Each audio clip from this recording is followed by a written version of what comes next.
Well, today sucks. I'm leaving for America very soon. So yesterday I said goodbye to countless students. Over the last 3 days I've kind of said goodbye to countless students. Last night I went out to have coffee with some friends, said goodbye to some, and this morning I will say goodbye to the last group before I get on the bus to go away from this town.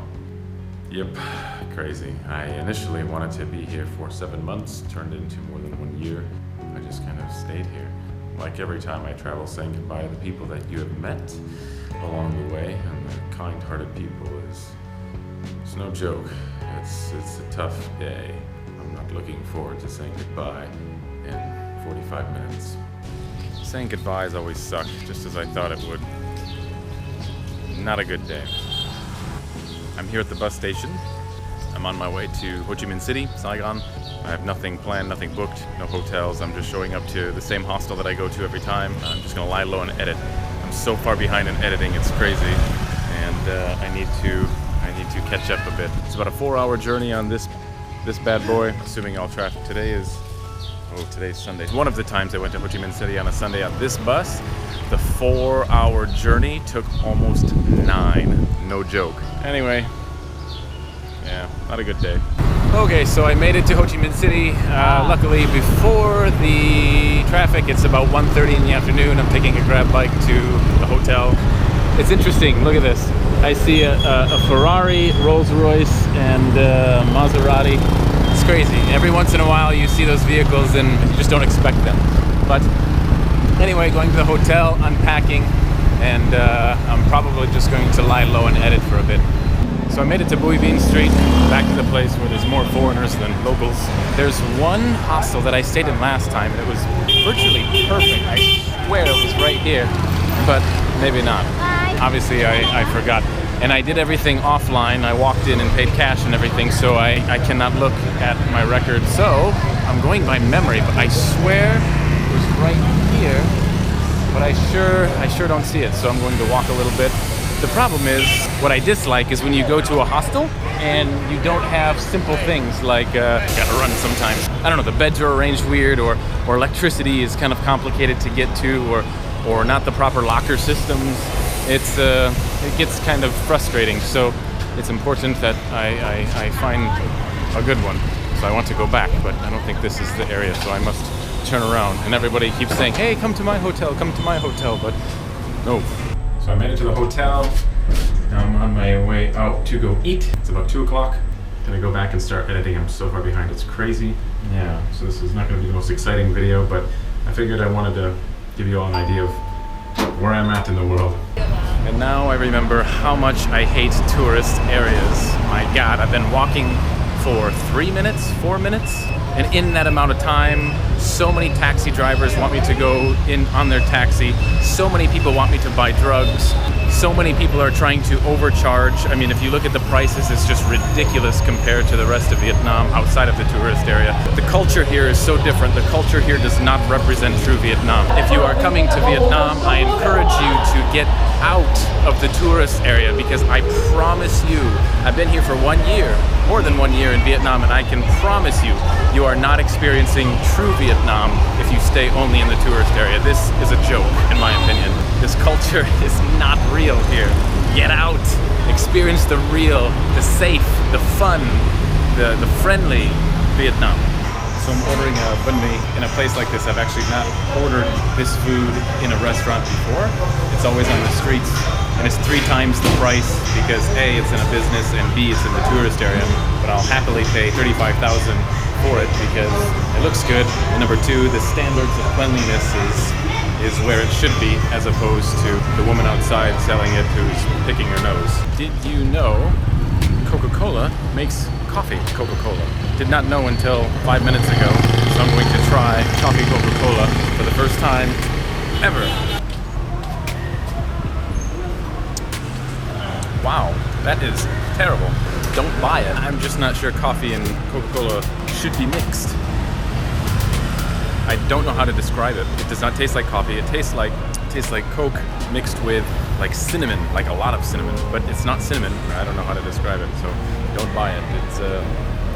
not good. So I needed to exchange money before I went back to America and paid American prices and currency exchange. So I was on a mission to find a place to convert everything. I found so many places to convert money within the tourist area, but unfortunately they overcharge you like massive amounts.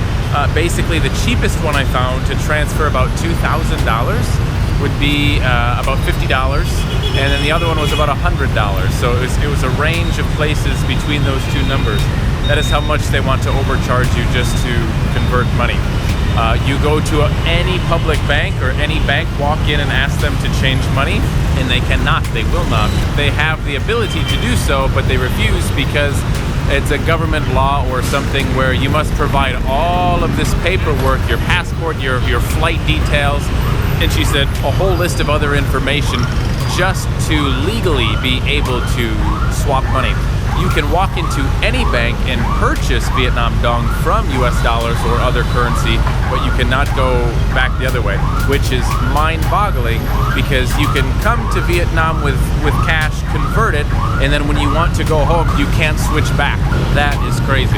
I talked to my friend, there are jewelry shops everywhere. You go to a jewelry shop, not in the tourist area, near the tourist area, and they literally swap everything with almost the face value of each, so you're getting an honest, even exchange. They make such little money off of the currency swap that it's crazy. It was a room full of tons of locals who are going in and out, swapping money.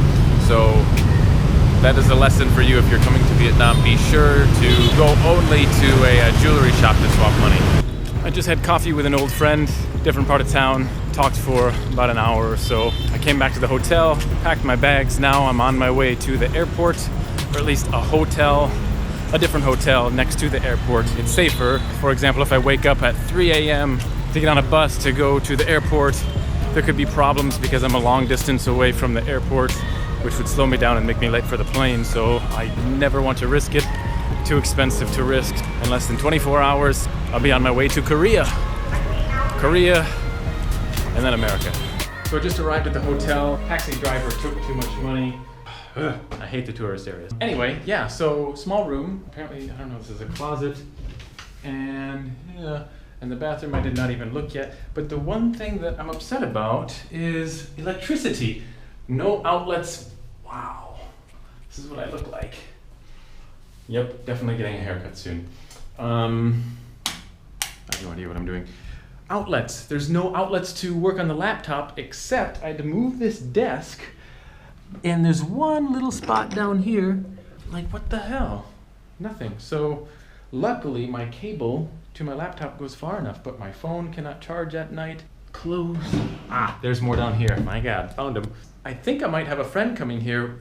You remember the old videos, Mr. Via, right? We went to a couple places together, the Buddhist mountain. He actually lives in Ho Chi Minh City now, in this area, I think, near anyway. So hopefully he can come and I can say goodbye to him before I go back to America. That would be cool. Maybe grab a beer or something. Like 12 hours and I'm gonna be in the air going to Korea, then to America.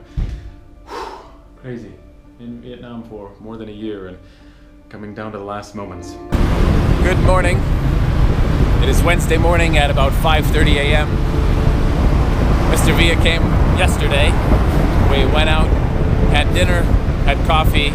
He ended up staying at the hotel, which was super convenient because he works very far and actually lives far from here, so it was easier for him just to crash at the hotel.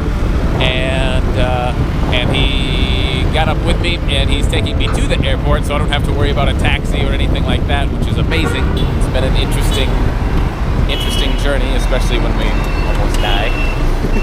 But what's interesting is I'm so numb to Vietnamese traffic that did not even faze me. I was not even worried for a split second that we were going to crash the motorbike, crash into the car.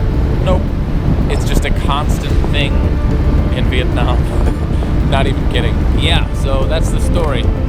That is how I'm going to finish up Vietnam.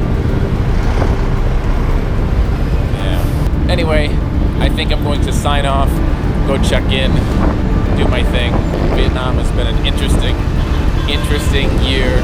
Keep your eyes open. I'm going to post more videos about Vietnam and my trip to Vietnam, so stay tuned for those videos. I'm going to sign off. Thank you for watching. Remember, your time is running out. Start living. Take care.